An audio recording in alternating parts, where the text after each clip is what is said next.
Mahigit 500 pamilya sa Southern Cebu ang inilikas dahil sa pagbaha at malalaking along dulot ng Bagyong Pablo.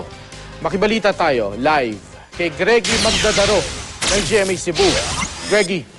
Yes, Mark, labis nga na tinamaan ng hagupit ng Bagyong Pablo ang mga nakatira sa coastal barangay ng Southern Cebu, dahilan para magsilikas ang mga residente.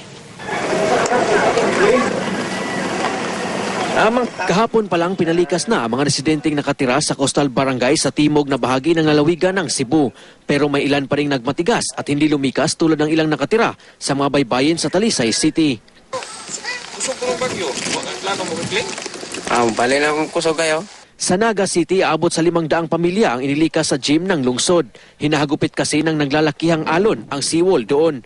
Kahit medyo siksikan sa evacuation center, mas mabuti na raw ito ayon sa mga residente para hindi malagay sa alanganin ang kanilang kaligtasan. Tao ba niya kusog sa uwan sa bukin ni mag-abot adto dito awa sa ang tubig dito sa mua. Mao nang siguro na ko ang mga bata dire ba. Nananatili rin sa evacuation center ang mga inilikas na residente sa San Fernando, Cebu. Binaha ang ilang lugar doon.